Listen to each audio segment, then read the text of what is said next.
Good morning, everyone. I'd like to thank each and every one of you for joining us today for this technical session titled Financial Health and Wellness Designing Products for the New Economy Workforce. It is my pleasure to invite on stage our esteemed panel for the session. The session will be moderated by Sharon Bhutto, Executive Director Lead at Kriya University, and the panelists include Parul Seth Khanna, CEO Pinbox, Badal Malik, Founder and Chief Business Officer, Karma Life, Rahil Rangwala, Managing Partner, Axion Venture Lab, and Shankran Karthik Iyer, Senior Partnership and Resource Mobilization Officer, International Labour Organization. We welcome you all, and please come on stage and join the panel.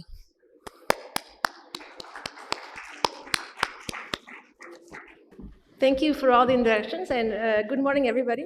I think being in Delhi, it's cold, so this is really an icebreaker morning as well. Thankful for everyone that got up early and came to the session. We look forward to the discussion. Great. So without further ado, I'll start our study by presenting a bit of work that we've done on the topic, and we'll follow up on different segments I think that could be addressed and enhance the discussion, and follow up by questions. So to introduce the Gig Pulse study started maybe a year ago, where we had discussed with Badal from Karma Live to say that we really don't have any good data in real time to really understand this emerging segment. While everyone's aware of it, nobody really sat down to brass tacks and tried to understand at a granular level, really, how do you break down the volatility? How do you understand this important emerging segment?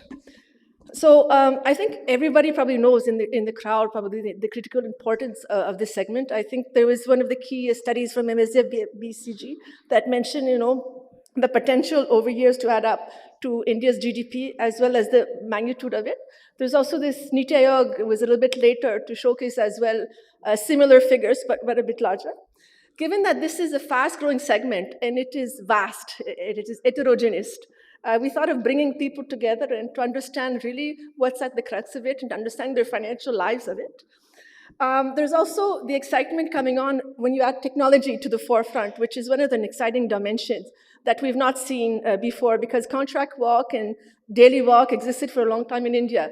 But the ability to bring aggregators is sort of like one of the game changers that can also bring other forms of complementary pieces together that help enable and stabilize this segment. This is also, I think it's a new source of employment, but I think it's a new form of employment as well. Because like I mentioned, gig work has many definitions, but given the advent of platforms, how do we view this? How can we accelerate this? And how can we learn from the lessons before, where we understood forms of livelihoods where people try to get different pieces of work together? So our hypothesis when we started thinking through this is there are three dimensions that need to work together seamlessly to be able to really scale up and make any impact. So at the micro level, it's a really keen understanding of how do you try to understand gig workers, how do they balance what they have in self-motivation, aspirations, and obligations. At the meso level, this is where you have all your digital ecosystem, in a sense, your digital platform work, and where a lot of the buzz on innovation comes. And the macro level, how do you make sure that when these systems are together, they work seamlessly and they're able to grow? So I'm sorry again for the panelists who cannot see the screen, but I sent the presentation before. Oh, it's right there? Okay, great, okay. I didn't realize that, yeah. Okay. So the whole idea was to, hey, let's start gathering data in real time. So we did a quick study, which is quite interesting. We took a sample of gig workers from Karma Life. Actually, it was a segment of sort of like delivery workers, contractors, and different forms, and I think better transport as well. Yeah. And we had probably over 1,000 sample. Our attrition rate, and the ideal is that we will give some calls, some 20-minute calls in their language as well, take time to understand. Out of the 1,650 responded. A lot of them is lack of time, I'm busy, etc., because they are working. Out of the 600-odd 50, 503 were actually active gig workers, because gig workers is dynamic. Some people were not in the platform anymore, and they might get back. So we really wanted to coalesce on that. So what we really looked at is like, who is the gig worker? So we looked at, we all know that the average age is about, we know it's a younger crowd, 27. Monthly household income, by and large, falls within the lower to middle income figures that you see from the CMI and all. The average monthly income from gig work is around 18,000 rupees a month. This is also similar to other average salaries that you see for other positions. Average household size 4.6. Average number of dependents if you're not living alone 3.2.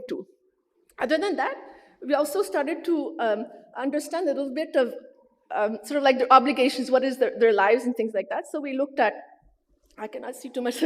So half of them are married. A little bit lower proportion have children. Education levels is 66%.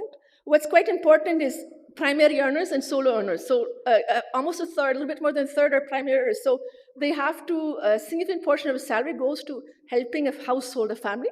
And on that portion, 27% are solo earners. So how can you make sure that you can really support a family with this type of work, which means that we need to make sure that while this becomes a gainful type of employment, people are not vulnerable and critical. We're the ideal of bringing an ecosystem together to enable that, facilitated by technology.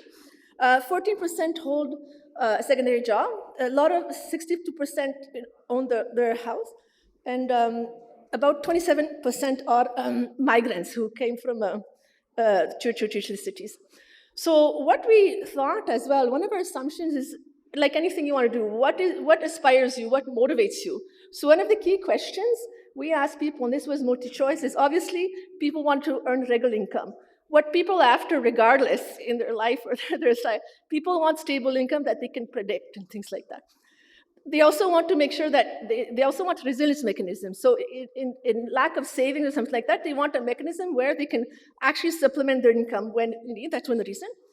Some people also, and I think that this was figures again, there's some form of like jobless growth in India where jobs are not necessarily available. Where do you get your first experience when jobs are scarce?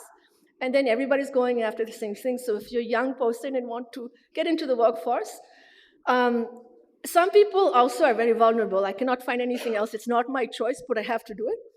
And some people, maybe the younger ones, to say, well, I just can gain extra pocket money. Where can I go? And this is convenient for me. As I need something, I have an objective. So what we thought is there's a bigger story under that. So there's this whole idea of personas. And I'm always worried about creating too many distinct personas. So we tried to sort of like split the ocean in three general categories, where we think when you look at a normal curve, we thought, okay, what is the bulk and what are the two tails in a sense? So at some end of the tail, we found that there's someone who's a constrained earner who's a means to an end. So this is about 25% of our sample. They have a lot of family obligations as well. They have little wiggle room to choose or to do work that they wish to. We have the ambitious Shiva. So this is just a stepping stone. I need more money, I need more savings, I need going through, I'm big in my family. And then you have the millennium spender, who probably first job, wants to make an income, wants to buy the latest iPhone, etc. I'll go a bit quickly through my numbers. This report will be out soon, so we'll share it. Anybody who wants to can get for it. So, and apologies for the plethora of numbers, but they're all related to telling the story of finance. I'll try to go a little bit quicker so I can let my colleagues on the panel discuss it. But when we split down and looking at personas, we looked at the constrained earner. They're very constrained. Like 91% in that category are primary earners, and their proportion is solo earners, and they have a secondary job. So they're very pinched. They have little agency to do anything. A lot of things about resilient vulnerability is not on their mind as well. They just want to live day to day. Some of the key things. When you look at the personas of growth, so they had the broad categories. When you drill it down, the constrained earner and the ambitious server, they really want to, earn a regular primary income, stabilize their income. When you're, everybody wants to supplement their income in some way, so that also sort of like some form of people need credits in time, I think. To earn some extra pocket is distinct to this million spender, and to gain work experience is distinguished to the little bit younger ones, ambitious achiever, millionaire spender. And for the constrained earner, a third of them, it's the only job they can find. So these are people who are a little bit older, who need to help their family. When you look at house profile, we thought it was critical. When we started looking at the data, we thought mostly aspirations, but when we thought about, you have this push and pull, so you can aspire to something, but what pulls you back? And it's often the form of number of dependents you have, your family structures. So you see a lot that ambitious achiever, millionaire spender mostly live with their parents, have a different set of obligations with them. Constrained earner mostly live with their spouse and their children. And when you look at the cash flow, so one of the key things is, the focus of this is, a significant amount of people actually would not have enough money beyond like 1 month beyond 2 to 6 months, especially for the constrained earner. And for the ambitious achiever and million spender, about a third for ambitious achiever, they'll be fine. It's not their main domain. And for the million spender, they don't rely on this and all as livelihoods. This is very interesting. So this is self-reported data, but we compared a lot to see what are their monthly income, the median. So on average, like I mentioned, that 18,000 splits into 16,000 for the constrained earner, ambitious achiever 20,000, and million spender 15,000. What becomes interesting is when you look at their expenses, and this is what really pulls you down your obligations. So a third of the constrained earners have more expenses than income. That is a huge number, and that's 25% of our sample. So a good chunk of the gig economy are just really living hand to mouth. And when you look at the household income compared to the other two, this 21,000 household income for the constrained earner is very small compared to ambitious achiever and million spender who live with other joint families or something like that. And the ratio of total income for constrained is quite high.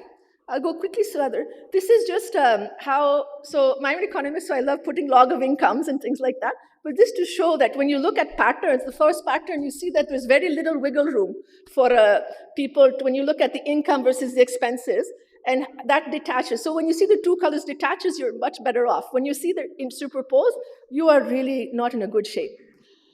When you look at the type of expenses also matter. So this is where the million spender has more wiggle room. So for example, we found that a significant portions of their expenses are non-recurring expenses, like I want to buy an item or something like that. So it's not only their income and their expenses, the income is a little bit similar, but what they do with their income matters and differs in a sense. When we look at savings behavior, so ambitious achiever sort of like has a much more profile. He has a vision. I want to do something more. A huge portion, especially the million spender, they never keep money aside. So they're really just burn as you earn kind of type of profile. On the top savings profile, I think children's education emergency funds for constrained and ambitious achiever are predictable, and I think that makes sense. Starting your own business is equal among. So independent of your obligations, if you have an aspiration to start your own business, it is there. And buying something for yourself for the million spender is quite... one area where we think that constrained earner keeps a lot of cash at home. That's what we discovered. That's something probably that they don't adhere to a bank account, they don't adhere to discipline. And when look at another investment on long-term savings pension, which we'll hear more from Parul, is that they do worry about old age security, but most of them, they don't make enough money. It's really hand to mouth. They think day to day. That is really stuck in the structure. When you look at credit in loans, a huge amount of constrained earners actually are indebted. So that even pulls them down with the family obligation. One form of source of funds that do you borrow from the people you work. For the constrained earner ambitious achiever, almost a third borrow 3,000 rupees here and there. That also means that they need some cash at the end of the month just to cover their expenses and to arrive at a correct. So it means that they don't probably have the relevant credit products that are going to them. When you look at credit cards as well, it is not very prominent among the players. So we also ask about vulnerability because this is the crux of why we want to put things on a platform. How can we reduce information asymmetry? How can we make things more accessible? And the numbers are stagnating. You know, when we hear the vulnerability, so 69% could suddenly fall sick and miss out on earning. That's one of their worries. They could fall ill, have to pay for medical bills. They could lose their phone, their family will not be able to afford somewhere else. If there's a theft or robbery at home, there is no other venue. You really live with what you have. Taking care of one's family is quite critical as well, and there's a big worry. Not enough savings for old age, falling sick, losing their job, even the most precarious form of the job, gig worker, even if they didn't choose it, they're still afraid to lose it because it's so critical to them. So how do people protect themselves? So people try to upskill, people try to take up other jobs, even loading more themselves at the time, what they do. Try to increase saving, which seems a challenge for them.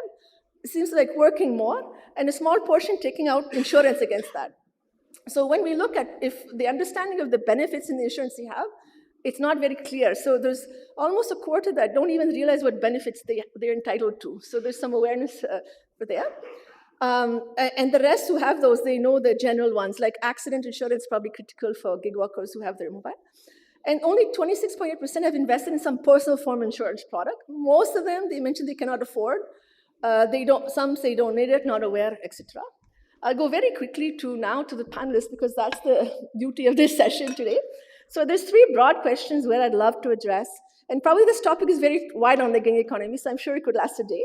So given our panelists, I'd love to start focusing on three questions. The financial products required for this segment, departures from what models are there and don't work, the products, the actions required from other actors, because we're trying to create an ecosystem at the meso macro level, and how to make these models viable, very important, because we often find ideas, but how do we move the needle sustainably on this? Yeah. So I'll start with my panelists who create products, actually, very in the space with the challenges. And I'll up it to you, Baral A, to maybe react to some of the questions, but as well start elaborating on this this lack of financial products, the requirement to tailor, and the importance to understand the iterative segments, I think, and other aspects from your experience as well for this. Yeah. Hi, good morning, everybody. I'm Badal. One of the founders at Karma Life. What we're trying to build is sustainable earnings-linked finance for gig and blue-collar workers in a way to address issues around cash flow volatility, resilience, etc. Some of the issues that Sharon highlighted. In terms of the need, I think the data shared highlighted it, but our experience has been. I mean, we did a separate survey, in fact, and we found that 75% plus of gig and blue collar workers face frequent routine cash flow shortfalls, and that to us was a starting point. In terms of what we can do. So we have a small ticket, short cycle, recurring liquidity solution that addresses those frequent cash flow needs, paycheck to paycheck. The problem was that this segment, does not or is not underwritten by traditional finance the way that they need to, or at least in a way that's appropriate for their needs. One, they're non-salaried, and so without a permanent employment contract, banks and traditional financial institutions do not like to take that risk. Second, even when the traditional underwriting methods, whether it's bureau scores or bank statements or tax returns or what have you, are relatively blunt and not very robust. So when we started this journey, one of the pillars was to look at alternative and particularly work data, work activity, work earnings, work performance, whatever was available, and use that as an underwriting base to give personalized limits and liquidity solutions. So we have, I mean, there were other aspects which were more experiential as well. So, for example, process is a big issue, right? So for them, when they need money, whether it's a bike broke down or a child falls sick, they need money immediately and seamlessly. And so a lot of our focus also was on that. How do we enable a mechanism whereby they can digitally onboard regardless of where they are, say, in the country? So it's geography agnostic. And how do they get money in seconds when they need it through their mobile phones? There are many other kind of hallmarks that we worked on, product attributes. I mean, our pricing, for instance, was another. So we wanted to create a solution that is that is low cognitive overhead, and from a pricing standpoint, instead of kind of interest rate models, which become complicated, we just wanted to make it drop dead simple for them. Where we have a flat usage-based fee, right? So there's a limit that you get, and against that limit, in a given credit period, whatever your need is, you draw according to that, and your fee is based. It's on a usage slab based structure against how much you've actually drawn, regardless of how many transactions you made during that period. So it's relatively simple. So let me stop there. I mean, there's more, but I will pass it on. Was there something else that you wanted me to address in terms of heterogeneity? I mean, this study was insightful to us as well. I mean, we have not, to be honest, yet been able to action it in terms of whether it's customer segmentation or product tailoring per se. We're still relatively early in the journey, but it is very insightful, and I think we will do it going forward. Thanks a lot, Vana. That's quite good. So, Parul, actually, you have another complementary perspective in your journey as well as building products for this segment as well. Thank you. I'm Parul Seth Khanna. I work with Pinbox. Pinbox essentially works on pensions and insurance and short-term savings. I think I'd just like to, taking from what Badal said last, is the heterogeneity of the group. It is very important to understand that, because I don't know if we can say that all bankers in this room need this product, hence all gig workers in this room need this product, right? I think it's got to do with income, it's got to do with access, it's got to do with need. So if I were to break up the conversation on the product requirement in two ways, one from the customer point of view and the other from the business point of view, right? I think from the customer point of view, there is a need based product. There is a desirable product, and I think there would be a product which should be offered to them for lack of knowledge or not being able to comprehend such products. Since I work at Pinbox with the savings side, and I think pensions and insurance become hugely important for this segment for several reasons. Like even the report that Sharon said, that each of the gig workers has about 3.2 people who are dependent on them. And one of the reasons of dependency is elderly at home and not having adequate savings from that elderly that has come on to the youngster who's now supporting in his medium income of 18,000. So if we're able to give access to longer term products with a liquid component, I think that becomes a hugely important access. Just in terms of course, I'm hugely optimistic in saying people in this income group should save for pensions.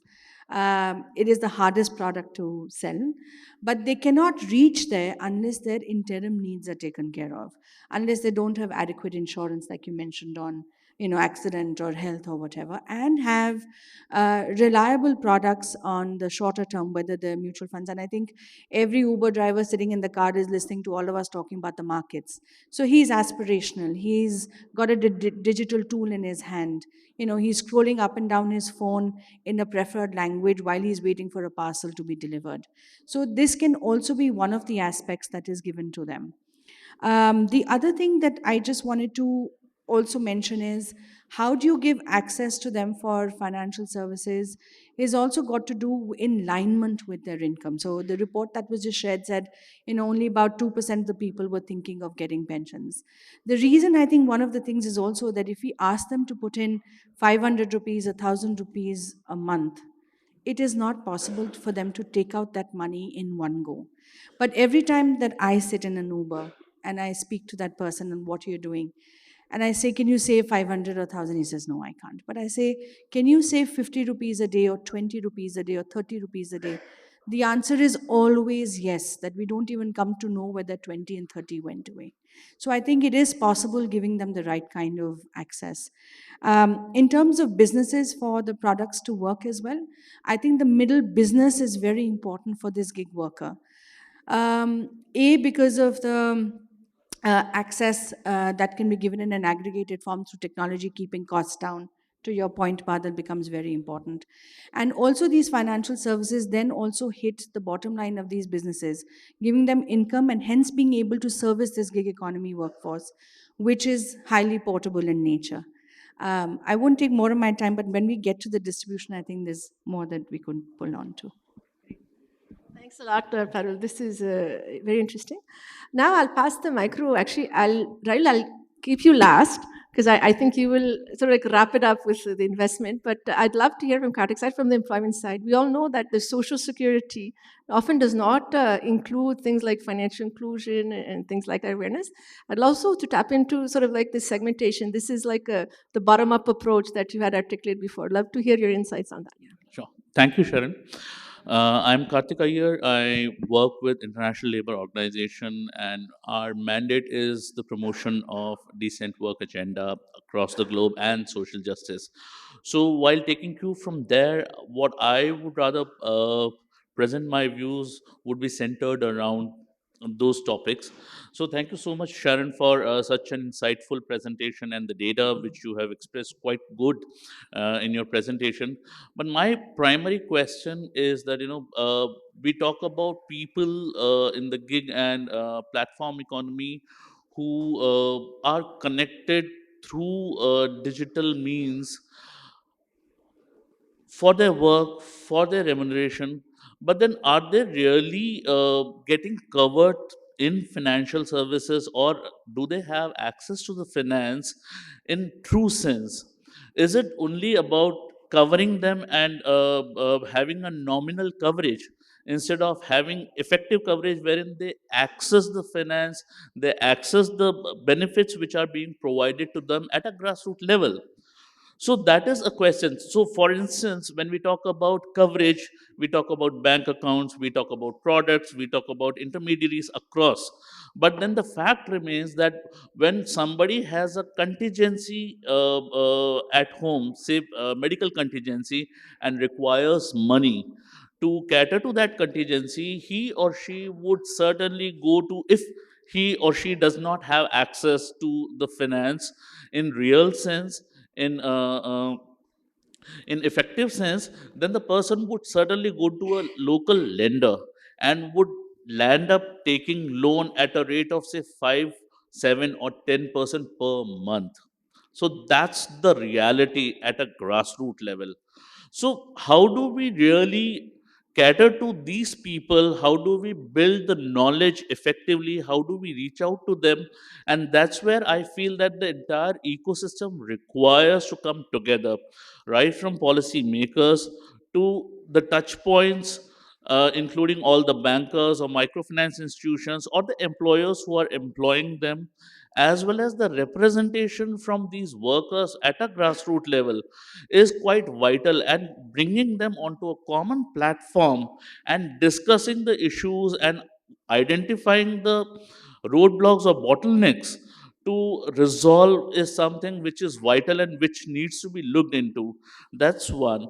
Second is when we talk about social protection, social security, how these people are really brought under the social security net is something which needs to be deliberated by bringing all three parties together, representatives from the workers and the employers and the government, and a policy formulation in this regard to provide social security to these people by the way of providing them the insurance, the credit, the saving is something which needs to be really thought upon. And service delivery, last mile delivery to that antim nagrik, the last citizen, is something which is lacking at this point in time.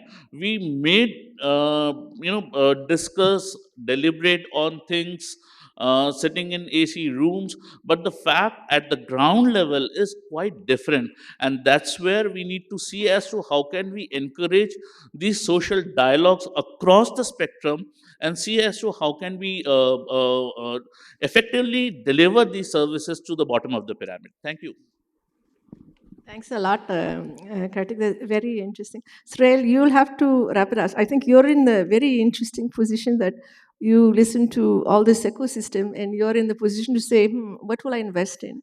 And I think as an investor, one thing I've learned from COVID is that sometimes you don't need to invest only, if you only invest in the problem, and not around it. I give an example. We had to do an evaluation of COVID, and so many donors gave money for oxygen concentrators. But there is oxygen culture lying around because there's not enough beds, there was not enough doctors, there's not enough hospitals. Actually, I learned a lot about the transport system in India from one class to the other, and speaking to people in Andaman Islands. Even if someone gives like 100 oxygen culture, how do you bring them in time? So, how do you, as an investor, look at these businesses complementary, understand the system, and figure out from your experience what works, financial and non-financial? Yeah. Maybe that's a big question, but That is a big question, but I'll take pieces of it. Well, first of all, good morning, everybody. And I just want to congratulate Kriya and Karma Life. I mean, the study is really, really impressive. And it's really insightful. And I think some of the findings and the personas that you guys talk about really are sort of bang on and resonate. I guess my one slight quibble perhaps would be, um, I think in the first slide you talk about gig economy being nascent. I think digital gig is nascent. Gig has been around, in fact, perhaps even before formal. I mean, that's representative of the Indian market, where people work multiple jobs, multiple gigs. So this notion that gig is new is, I think, misplaced, and we should think about that differently. And I think what's new is just the insights of people who work in this gig economy, which is why I think your study is so insightful, and hopefully, takes this from sort of the dark corner and sort of puts a spotlight saying, hey, look, this is how people are living, and you got to understand that. But going back to your question from like an investor perspective, I'm one of the managing partners of Axiom Venture Lab, and we are an early stage fintech investor, and work in multiple markets, India being one of the key markets that we operate in as well. And when we think about future work or sort of this digital gig, we do take a very customer-centric approach. And knowing the customer is kind of critical. And what we've seen and what works is there's this value chain of how you can provide financial services. There are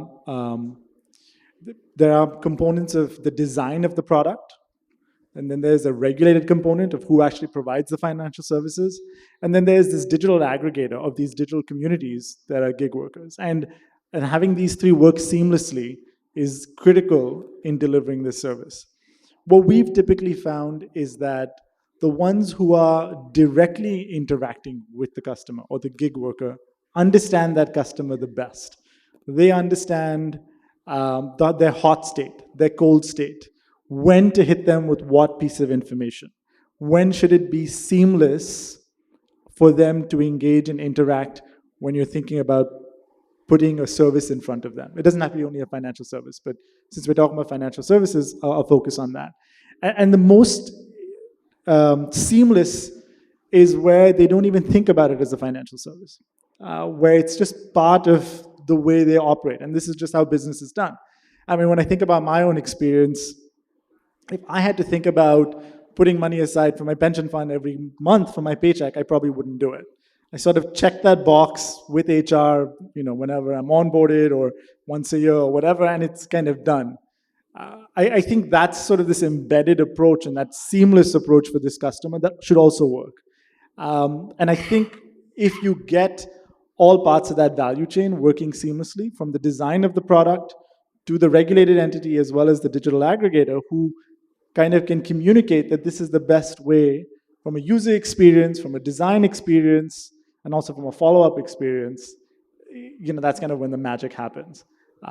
And that's tough. I don't want to sort of wave my magic wand and say it kind of happens, because the unit economics and the business sense for each individual player in that is different. They have different incentives. They have different sort of political as well as economic incentives over here. So how can you get everybody in the same room? How can you align that? And how can you make the unit economics work for all these players that can then deliver value to the gig worker that we're talking about is sort of critical. And then as an investor, that's kind of what we look at. But yeah, that's not easy. I think you've done that very well, gracefully, right? Thanks a lot. So I'll take a second round because I saw people writing, and I think this was very inspiring. So I'll boringly go methodologically like I did. So because now it's back to the people who actually create products. So Kartik actually gave the huge wish list. Hey, it'll be awesome. Rahel also mentioned, yeah, let's make this seamless. I'll invest in that. I'll push you and things like that.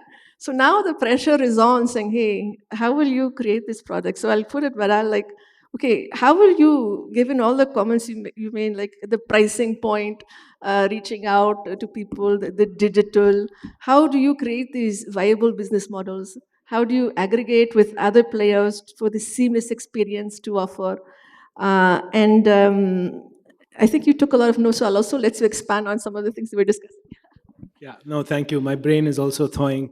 No, but there were a couple of points I wanted to respond to also, which I thought were interesting. So Rahul, yes, I mean gig is yeah I mean gig has been around probably since the Stone Age, but even if it was a barter-based system, but yeah, we are focused on organized gig because that's where like you said, there is, you leverage the trend of workflow digitization, and you're able to get data around, work patterns, right? Which is the passport, to financial services, the way we see it. Now, a couple of things, Karthik, you had mentioned around how do you get folks onto finance, and for us, that journey has been, I mean, we've always seen that as a progressive financial journey. Right? And we started with this, when we came into the sector, everybody was, the minimum ticket size was like, 30,000 rupee loans, right? Which we just didn't, I mean, we didn't know how to do that. We tried very hard, and I think we were successful in doing very small ticket, fast churning loans. And I think that is a great starting point, right, for us to enter the sector for a couple of reasons. One is that nobody else was doing it, and that repeat sort of cash crunch was an unmet acute need. Second, that model allows you to cap your risk and get more frequency, higher frequency data, and build a better product and learn more about your customers and deepen your footprint. So so for us, I mean, we focused on liquidity so far, though we're just about to roll out a liquid savings solution as well. But we I mean, for us, even there in that liquidity spectrum, on one end we start with earned wage access, which is that workers get paid with a delay. I mean, a lot of folks are on a monthly cycle. Sometimes it's 2 months out because you're a temp staffer, and your manpower agency has a client contract, and the vendor only pays the employee when the client pays the vendor, right? So there's an additional working capital piece there. So so even being able to, and this is very different from payday loans, right, which has a very negative connotation. We're talking about a much more secure, sustainable, affordable, seamless way of accessing funds mid-cycle, right, before your paycheck. And then you can go into that is sort of based on accrued earnings, and you can go to forecasted earnings, where you are looking at, there's a little more risk involved, but it's still a relatively fast earning product. And now we're in 3 to 6 month loans, right? And eventually, with partnerships, you could do two-wheeler loans, you can go to housing loans, you can go to personal loans, business, educational loans, so on and so forth. So that cadence, I think, is very important, to both in terms of building a viable business model, because it has to work on both sides, right? The only other thing, I'm sorry, I have one more point I want to make, which is around, I just think that there is this massive uh, under tap potential around payout linked finance, right? And that's another thing that we are very excited about. And we've seen an inflection point in our journey where, when we started, so we started with deduction at source. So one of the things we do is that we do the repayment. And coming back to the embedded finance point, our repayments are tapped. We tap the payout or the salary, right, for that. So it becomes seamless from a user standpoint. I mean, these are anyway gig and contract workers who are super busy and just don't have the bandwidth to do something like even repay a loan. But it also it mitigates risk, and so that nobody would do that. I mean, people thought we were crazy. And now, we see that becoming a prevalent model in many ways, right? There are companies that have built their core is to kind of tap repayments, whether it's for loans or savings contributions or insurance premiums or what have you.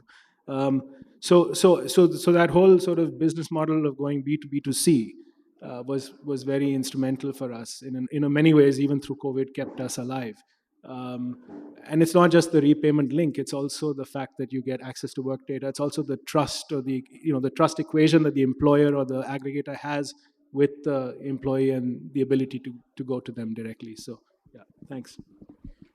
Thanks, Farah. That's great. Very, very informative. So I'll leave it at Parul also probably has a lot of bubbling things to do. And I want to highlight, for me, it was always puzzling on the pension side, even before digital. And one of the first things when I was in the field as a foreigner, I could not understand why people gave so much money to a temple. They would pray. Sorry if I'm being too cultural, but they would easily give 500 rupees a month to a temple, but do not give the 300 rupees for the pension. So I think there's a mindset there. And I think the education that you do is quite big, because I think the funds are there. It's just moving the needle on how they think through, looking culturally how people think through things. And I've met some of my field staff that started to educate their family.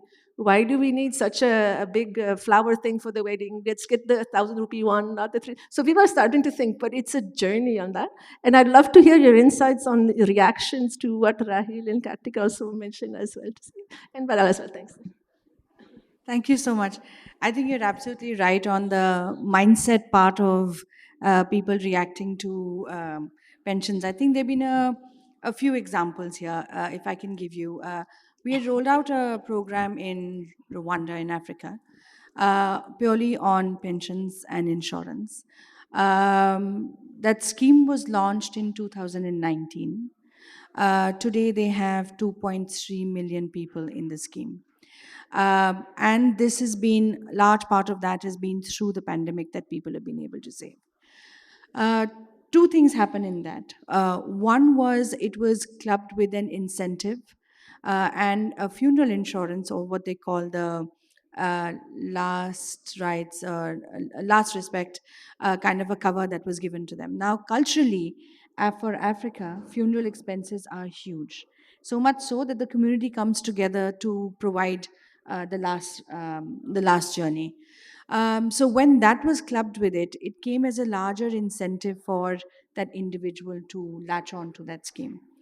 Our experience in India, that I can also talk, sorry, one more thing on Africa is that the solution has been given access on a simple USSD phone. It works on a WhatsApp, it works on web, and it can get embedded into any app.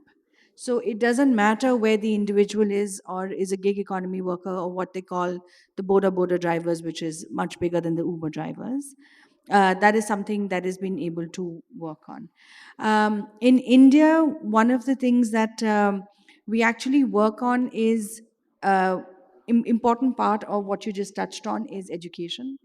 Because if technology has a part to play to give better access, for instance, an NPS form, which I think everybody in the room and the panel, everybody should have an NPS product.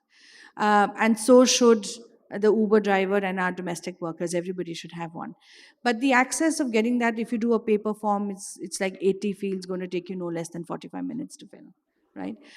So giving that easier access, we've tied up with WhatsApp to be able to do it. It takes you like under 10 minutes to be able to fill that form.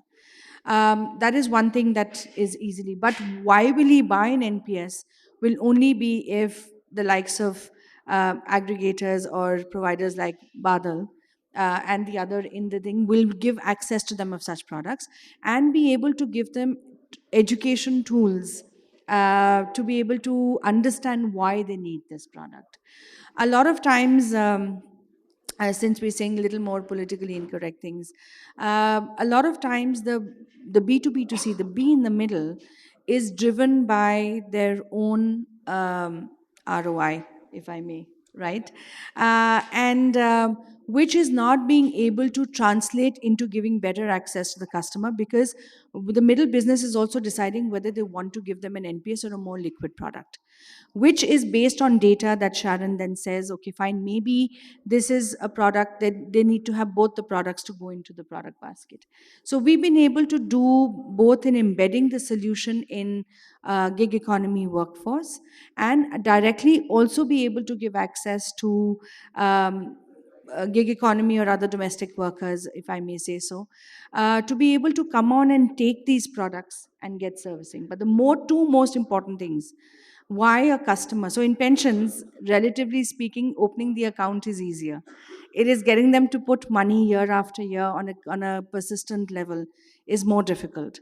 So I think education and servicing, the two things that become hugely important in the middle, in the most robust technology to then become the glue to do that. So we are the only pension tech, I think, globally. There's a lot of word around insurance tech.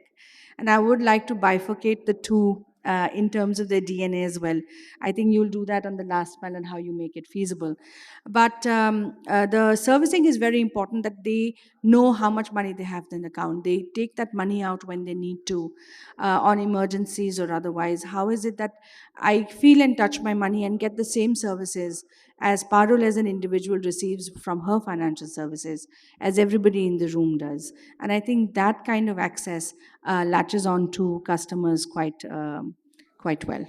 One more thing that I think the gig economy workforce can be done is, why can't we as individuals, so this is something that we're working on, the tipping inference in India for, say, Uber drivers is not taken off very well, not even globally. But can we give a tipping system to, can we, when we, each time we drive, can we give 20 rupees into their pension account? I think that access, and I don't think anybody is going to say no to that, then giving a pure play pension. So it's very difficult for every government to incentivize a large part of the 80% of their workforce, which is informal, and the 90 million workforce of gig workers that we're talking about. So even the burden on, say, Uber or Swiggy or Karma Life to provide co-contributions is very difficult. But can things like this then be provided that gives better access, keeps them motivated, and seeing their corpus increase over a period of time help them engage better with pensions? Thanks, Alpha. That's actually quite interesting to the segment. Now I'll just break the pattern. I'll go to Rahil as well. So I think hearing the people actually implement, there's not a lack of ideas. I think there's a lot of experimentation to be done, and I want to understand the appetite of investors to experiment a bit, because I've been a lot with donors and investors, and people want unicorns, having been in the space, but we know that unicorns are very rare. Like I think there was maybe 100 odd unicorns overall, which only 6 were women, so we need to fix that. So Parul, you have the challenge. But what is the space to experiment? And it's not easy to understand until when you experiment. There's something is that. The other thing is, are there, given that an ecosystem is required, are there models out there that are not there yet that should be? What are the missing pieces of the puzzle? And I'll also let you react to what others say. So feel free to have agency over what you say. So I think there is appetite for experimentation. That is not necessarily the issue. I think, to your point, the more pertinent part of that question is, what's the patience for that experimentation? Like, how long will you experiment for? And I think, at least the venture industry, right? I mean, when you think of forms of capital, I mean, I represent venture capital, and then there is other forms of capital, which is perhaps more patient.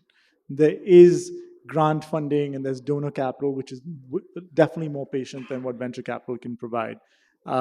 So when you are running a business and when you have raised venture capital, the patience is slightly different.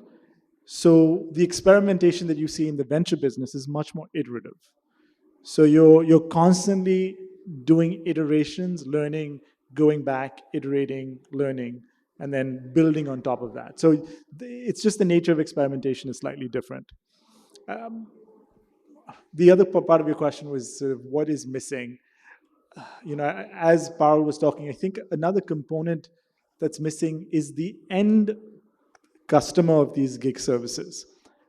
how they are educated and how they engage with this customer. I mean, there is a space and an opportunity to engage with that. That's a very different kind of campaign that I don't think startups can do. I don't think necessarily venture capital can do. But this idea of behavior of working with, so Urban Company was trying to do this, right? I mean, they were saying like, you know, tip, treat them differently. Like when at least when they're showing up to your house, you know, the way security guards engage with them. Like there is no reason to not treat them with respect, right? And that starts from the end customer. I think there's a opportunity to start educating how you engage with that. And you know, I think Parul's example of like when you think of tipping going directly into that, um, into their pension account or savings account or insurance or some sort of goal-based objective. Like you can create an interface saying, hey, these are this person's goals. Would you want to contribute? Or, right? It changes the way the customer thinks and interacts. I think Zomato was doing this kind of interesting, which is they did this interesting, and I don't know if it was an experiment or it's fully changed, but providing stories and the background of the delivery person who's coming to your house, making that a little bit more human in interaction as opposed to just someone who shows up and you have that 30-second interaction. But making that a more human interaction changes the way you engage with this transient kind of transaction that you have. So I think you can do some of those things, which I think have not been tried too much, and that's a big opportunity. I think there's likewise as well. Like I live in an old apartment and something is broken whatsoever. During the pandemic, I had two people from every club saying if I'm okay. So I was just like, so it's both, right? So I'll go to Kartik. So I have an interesting a question, and feel free as well to react to what the other is saying. So I think like Kartik, like Lahira also articulated, gig economy is not new. It's been there for a long time. Workers' right, employers have been there, etc. What has changed is the technology of it. And also what has changed is the workforce as well. How we view the workforce is very different. So when you talk about looking at workers' right, when you can't identify an employer per se, when the employer is not visible, how do you ensure that, which way to go about it? And I think it's a two-way. I think you need to, that's my perspective, so please react to it. You need to understand how do you, with different types of employment structures where there's no employer per se, and the employer as well. When you have a job where everything, I also have I think I can survive well today because I had to tick the box when I was working in consulting, and there's my pension fund that accumulates or whatever. But now these people are entering in a workforce where there's no box to tick. They have to find the box and tick it. So it's a different, and it's not only for the gigs, but overall, but how do you prepare the workforce and them to, and also the employers or whatever qualifies as employer? Okay. That's an interesting question, Sharon. See, most of the gig economy workers, as you said, are sort of invisible, and there is lack of representation at that level. At a national level also, when we talk about say trade unions from different industries, different sectors, so gig and platform economy workers, they don't have that sort of representation at a national level to have their voice in front of policymakers or employers. So one vital thing is that that needs to be really mobilized, and a formal sort of association has to be brought into existence for them to really negotiate, really talk about their rights. So when we talk about better work or decent work, so there are basic tenets of that, fundamental principles and rights at workplace, for instance. So eradication of bonded labor, or elimination of child labor, or there should be no discrimination based on gender, or say race, or ethnicity. So occupational safety and health. So these are some of the basic tenets of fundamental principles and rights at workplace, which is effective, which should be effective for these people as well, which is not currently. There are less policies or no policies, and all three stakeholders, major stakeholders, policymakers, employers, and workers, unless they come together, they talk about their issues at length and talk about their requirements, I think this is something which needs to be really deliberated upon, and the social dialogue is the key around it. And unless that happens, this sort of solutions are hard to find. Thank you. Just, as I was thinking, like one additional point is when you're thinking about your customer, like tipping, for example, we want to change this tipping behavior, right? I mean, I don't know how many people, I don't know what the percentage of people who actually tip are actually in this country when you're doing, let's say, delivery of food. A simple change, an experiment could be, and this is low cost as well, which is instead of asking them to tip, you can also say, people in your neighborhood tip this much. Right? It's everyone wants to keep up with their neighbors. It's a small nudge, right? That's the kind of things that can be done. So we'll just change behavior. When you know you're not the norm, the reason people wear masks is if there's like a certain tipping point of people wearing masks in a room. Once you see that, you'll put your mask on. So once you're at that tipping point, you want to be on the right side of that. You can do these kind of small experiments as well.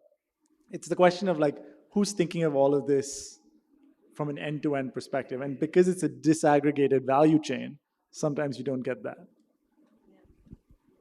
Very interesting. So I think Parul will have to say, my neighbor has pension. How come you don't have it? Maybe that's good a strategy. So I would love to go to the crowd, but I'd love to just maybe, if someone has something to say, as sort of like closing the session, we'll leave it to the question for the crowd. Any past comments? Yeah.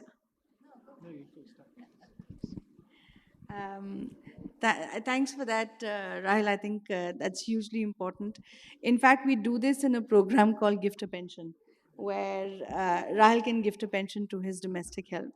And the next promotion that comes on is, this much money has been accumulated in the pension account that Rahil is then facilitated, which then gets promoted to, Badal, and Badal should certainly get FOMO award I learned from my daughter.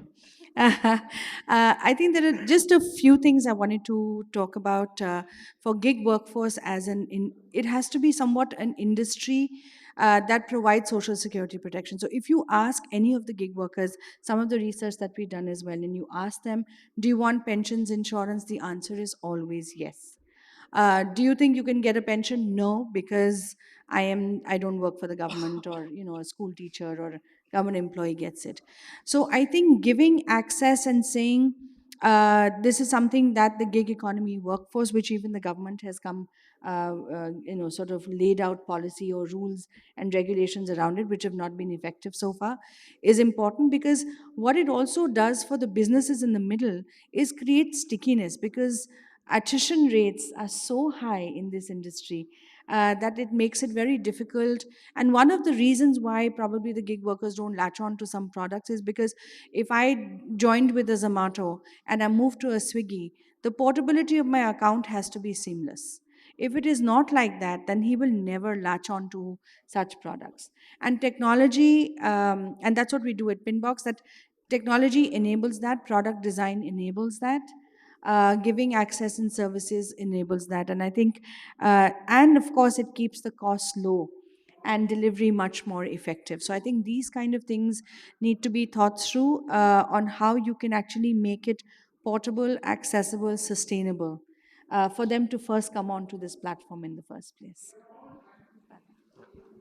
I just wanted to reiterate a point that was made, which is that we've had a learning where, in terms of the benefit of our solution to gig and contract workers, it works at two levels. One is, of course, the hard financial benefit, right? Which is when they need access to finance, they get finances. If not, then there's a real cost. But there's also, I mean, we constantly hear this, and I've talked to so many customers and been amazed at how much of a psychological impact. There's also a psychological channel, and it comes back to some of the points that were made around respect and just dignity and self reliance. And that, just that assurance, right, to be able to, that you have access to a safety account that you can use when you need, is pretty enormous. So we do like even in terms of our care, function or support function. We try to be very responsive, and we it's amazing the feedback that we get. And uh, Another thing is around education, where yeah, I mean, on one hand, there's a lot of technology savviness, because a lot of the worker base that we work with is relatively young, and even compared to a lot of us with who come from much more affluent, educated backgrounds, the level of technology handling is really, I mean, they're very adept. Um, but they're also very, there's some quirks which you have to learn and build upon. So for example, even with compartmentalization of finance, right? Like you have there's volatile earnings and expenses, and so there are periods where you have surplus, there are periods where you have deficit, right? When you have deficit, when you have surplus, you just want to park that money somewhere, which is what prompted us to actually come up with this liquid savings product. So there are lots of very unique, there are peculiarities about that context of life and work that has been educational to us as well. Thanks. That's it. Thanks. Any question, Rahil and Kartik, before we ask for the crowd? Yeah.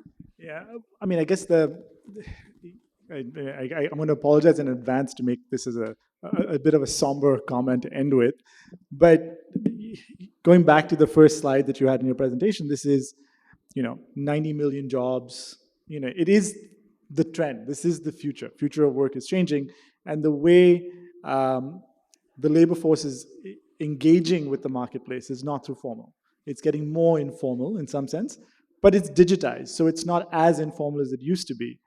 And it's an opportunity, but I think if we mess this up, it's a big risk, right? So where we stand right now, I mean, I think that the point I'm trying to make is that we are at an inflection point to get this right, and it's critical that we get this right, or we'll be sitting 5 or 10 years from now looking back saying, all of these jobs that have changed are now sitting in a much more precarious financial security perspective or position, which is not a position as a society we want to be in. So I just want to emphasize how important it is that the panelists that are here and then providing these services, get the support and get it right. And not only, sorry, but not only that, but I think, I mean, their finance is at best a means to an end, right? And the end has to be something different, and that's, I think, something that we have to also always acknowledge. Actually, Badal, you're absolutely right. Sorry. I think the cost of not doing this is far more than actually delaying or doing it incorrectly. The cost of not doing it is far too much. Especially, I mean, I'm sorry I have to say this again on pensions for gig workers, because otherwise they will keep going into that cycle where they're always supporting their family. As we say in our education, as long as your hand is like this, there is dignity. As long as your hand is like this, there is no dignity, right? So I think, Kartik, do you want to have one? I'll take questions from the crowd after. Yeah. So my last, comment on this is that we've realized that the education is important, but then there has to be a structured social and behavioral change communication through the mediums to the last citizen who is struggling to access institutionalized financial products or access to finance. So how can we ease it out for them? How can we give a regular enforcement of message in terms of how is it easy for them, what are the benefits for them, and how can they access it in a more easier manner, which is not that cumbersome for them, because most of these people they don't go or they don't access these products because they feel that there is something which will take a lot of time. They really don't want to miss their wages. It may sometimes take hours or days altogether to access those finance, those loans, or those insurance products, or claims from those insurance products. So instead, what they try to do is they resort to taking loans from local lenders. So how can we institutionalize the mechanism of information dissemination to them is something which is very vital and which needs to be deliberated upon. Thank you. Thanks a lot. I think I'll open it to the crowd. This is very interesting. So, anybody who has questions for some of the panelists here, we can. Is there someone with a micro? To, yeah. Okay, great. So we can just come with the question here. Yeah. You can get to the mic. To the mic. Yeah. There are mics up there. Yeah, there's two mics.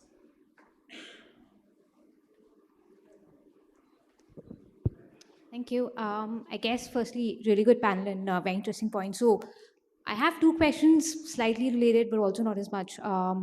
One is more on the care economy, right? Which also because I think the entire focus is so far, at least, is a lot been on digital gig workers, right? You also matter delivery drivers and apps which are already out there. We're talking about a segment that's already familiar with the usage of smartphones, but any thoughts on other equally big areas, right? Like domestic work, for example, or childcare, right? Like these are your entire care economy, which is also employing a lot of gig workers, so to say. But I think so far the solutions have been fewer, even though they do exist. So both from a startup perspective, but then also from an investor perspective, what kind of trends are you seeing in the care economy, if at all, if there's appetite to actually invest in care economy? That's one. And second, I think you were just talking about dignity, but also from a product point of view, how are you thinking about quality of work, right? So we're talking about savings, we're talking about financial products, but again, like gig economy is also infamous for working conditions, generally speaking. So any thoughts on what can or how can products account for improving quality of work and not just getting or increasing access to finance? I assume this. Baral, you want to take it, or product developers, or yeah. Yeah. Do you want to take it? Thanks a lot for your question. Yeah. Sure. I think to your first question on how relevant all of this is for anybody outside the gig workforce, of course, it is. In fact, we work with community-based organizations. We work with domestic workers. We work with farmers. We work with weavers. In fact, just recently, I was there in Banaras just to answer your question on how this is deeply being thought through. There about one organization that employs about 50,000 weavers, but it's a dying art. So he wants to introduce financial services so that they see this in also as an industry where the younger generation then comes up because there are other benefits. So I think there is a huge upside for the employers of these as well, including for caretakers. Like I said, there's gift to pension for domestic workers where you yourself can gift a pension to your domestic worker or give them financial access, because otherwise you as an employer of these caretakers are their credit need, and they go to your pediatrician and they go to your doctor and you give them a loan when required. But there are platforms currently which already do this, including ours. On the second question, I think I'll also have Karthik answer that on the environment of the working conditions. But I think education has a large part to play in. Okay, the middle business, I think, also has a large part to play on the kind of conditions that are giving. But it's not as a simple answer as I can give sitting here, because there are a lot of the gig economy workforce, and probably Badan can throw more light, is where they're aggregating and providing workers to Swiggy and Zomato. So they don't really, the customers are not contracted by Swiggy and Zomato, but the agency is. So I think a lot of the check marks can be done with businesses in the middle. Maybe Badal can answer that better than I can. Yeah, no, I mean, Swiggy and Zomato contract their own workers, but others, I mean, Yes. I think e-commerce players, etc., do use manpower vendors.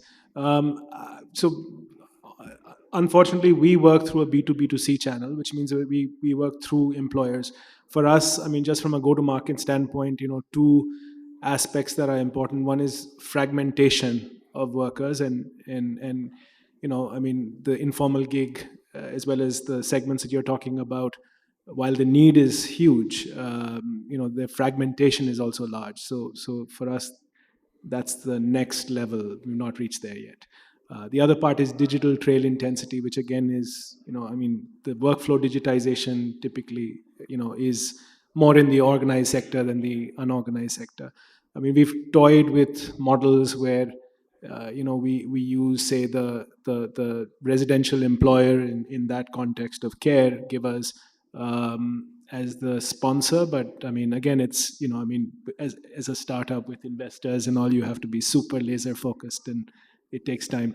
In terms of the gig health, yeah, one thing that I personally, this is not just, karma life per se, but one thing I really struggle, and I often, just through picking up insights, and I'm worried about, is skills upgradation, the relevance of skills to kind of what the macro trends are in the workforce, and just the availability of sustainable relevant jobs going forward. And so what is the future, right? And sometimes you wonder if all this work around providing access to finance is just putting water in a leaky bucket. But hopefully, as more smarter and powerful people will solve that. But I agree with you, I don't have the answers, unfortunately. Can I just add one thing to that? I think, again, getting to the heterogeneous group within the gig economy also. Do we need, yeah, and for businesses like ours and Badal's or anybody else who's in the room who works with them, it has to make business sense to do this also. Otherwise, you cannot cater to the needs of the end beneficiary, subscriber, customer, whatever you may call them. So, do we need to go and solve it for everybody on day one? Or can we choose even within the gig economy and say anybody who makes above 20,000 or is in a certain geography or is in e-commerce or with a certain organization, why can't we optimize it for them? Why do we have to have answers on day one for everyone? Let's just start with the lower hanging fruits with capabilities through data, through access that makes it easier to optimize. Let's start with 20,000. Let's not start with 1 million on day one. Thanks a lot. I think we have time for one more question. Is there one more question?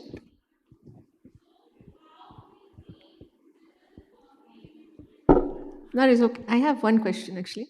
So I have one question. So I think, and I've been seeing this around. So the ability to do things quickly, digital and things like that, comes as well as the more you make it easier to use, the more you make it easier for fraud.